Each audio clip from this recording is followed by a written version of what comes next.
Hi there, welcome back. In our previous session, we looked at Naomi's developing plan.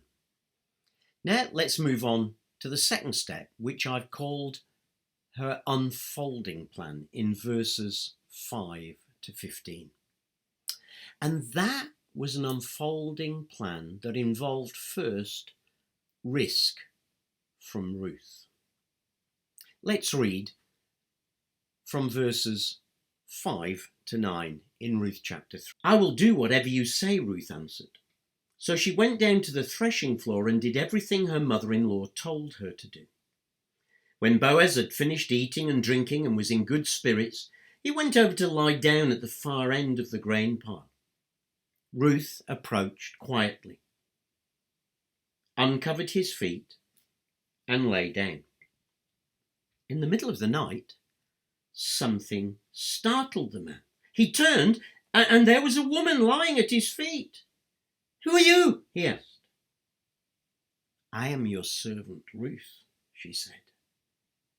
"Spread the corner of your garment over me, since you are a guardian redeemer, a kinsman redeemer of our family." Well, I think we can understand Boaz blurting out there, can't we? "Who are you?" Because it's not that he's forgotten Ruth, he's been seeing her each day in the fields. But remember, it's night time. Here's this guy asleep, he turns over, he's feeling a bit disturbed. Suddenly he feels something down at his feet, pushes a little, and so he says, "Oh, who's that?" "Someone in my bed." I think all of us can imagine the shock that would be involved there, can't we? So you see, Ruth has already taken a huge risk at this point. Going as a young widow lying at the feet of an older man, it would have been very easy for the wagging tongues of Bethlehem to get busy with that one, wouldn't it, if she'd been spotted? Though, of course, there is not a hint of impropriety in the whole of this story anyway. But the risk isn't over yet. In fact, it's only just starting. The risk gets bigger with what she does next. She says to him, "I am your servant Ruth. Spread the corner of your garment over me, since you're a guardian redeemer of our family." Wow, what a risk there. You know, she could have here the risk of, have I overstepped the bounds?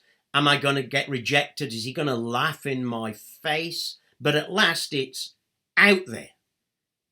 She's risked it, and she's asked, in the metaphorical language of their day, for nothing less than Boaz to marry her and to give her a child to continue the family line. That image of spreading your garment over me was a euphemism for marrying me and taking me to your marriage bed. Now, do you know what I find really interesting at this point? Her thinking is so much bigger than just herself. If it had all been about her, all she would have needed to say there is, "I'm your servant, spread the corner of your garment over me." Full stop. But no, she does more. She asks for marriage, but she also reminds him of his legal, covenantal obligations, not to her as a foreigner, but to Naomi, her mother-in-law. Here is an incredibly selfless, generous act on Ruth's part. She's thinking here not just of herself, but of her wider family needs. True love will always put the needs of others before our own. Well, that risk from Ruth is followed by a response from Boaz. Let's read on in the story from verses 10 to 15. Do follow in your Bibles. "The Lord bless you, my daughter," he replied. "This kindness is greater than that which you showed earlier. You have not run after the younger men, whether rich or poor. And now, my daughter, don't be afraid. I will do for you all that you ask. All the people of my town know that you're a woman of noble character. But although it's true that I am a guardian redeemer, a kinsman redeemer of our family, there is another who is more closely related than I. Stay here for the night. And in the morning, if he wants to do his duty as your guardian redeemer, then good, let him redeem you. But if he is not willing, as surely as the Lord lives, I will do it. Lie here until morning. So she lay at his feet until morning, but got up before anyone could be recognized. And he said, no one must know that a woman came to the threshing floor. And he also said, bring me the shawl that you're wearing and hold it out. And when she did so, he poured into it 6 measures of barley and placed the bundle on her. Then he went back to the town.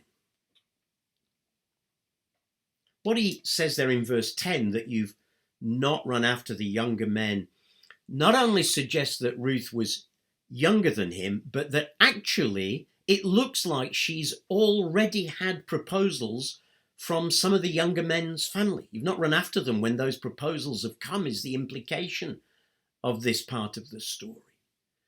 And it seems she turned them down. Why? Well, we're not told, but from what we know of the background, it looks like they fancied Ruth, but what they didn't fancy was all the obligations of looking after old Naomi and taking responsibility for her land and so on. And when they discovered all of that, they sort of said, well, yeah, maybe not. Maybe this is not a good match after all.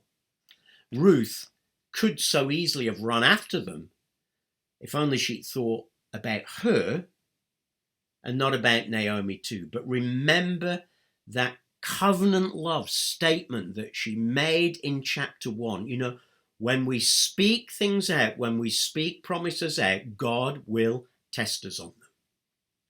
And that's exactly what has happened here. Ruth has been tested on that covenant commitment that she made to Naomi. And she stood firm. And now God is about to honor her for it. Well, you know, I think Boaz must have thought all his Christmases had come all at once. Here he is, an older guy, and he has this pretty younger woman saying, will you marry me? I think he must have found it really hard not just to say, woohoo, yes, here we go. He probably wanted to. But of course, there's a problem that we're now introduced to for the first time.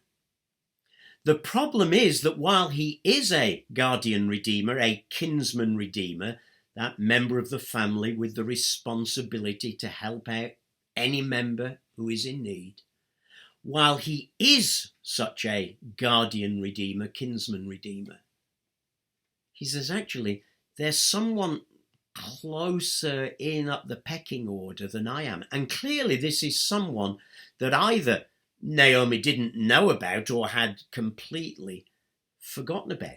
But the Jewish law required that this other guy, this unknown guy, be given first dibs at choosing Ruth for himself and taking her as his wife. And so, do you know what? I can imagine Boaz having to sort of swallow really hard here and inside thinking, oh God, please let him say no. But he has to say, well, we've got to do this properly. There's always blessing in doing things properly, by the way. We'll have to do this properly. We'll simply have to wait until morning, and we'll ask him what he would like to do. So let me end this part of chapter 3 by asking you a couple of questions. First, Ruth had to risk it. She had to risk making a fool of herself. She had to risk the possibility of getting rejected, of facing failure. You know, and sometimes we just have to be ready to risk it, to risk failure, rejection, disappointment, in order to move on, to further God's purposes for our life and for his kingdom. So my question is this: I wonder if there is something that God is calling you to risk at the moment, calling you to risk losing face over, not out of stupidity, but out of obedience to what you know he is saying and what he wants. The second thing is that Boaz had now done all he could. Now he simply had to trust God. So here's like the flip side of the other coin. Is there some area where you've done all you can, prayed all you can, fasted all you can, given all the nudges and initiatives all you can, and still there's not breakthrough? Well, all there is to do when that happens is to simply wait and trust God. And how this unfolds, we'll see in our next session.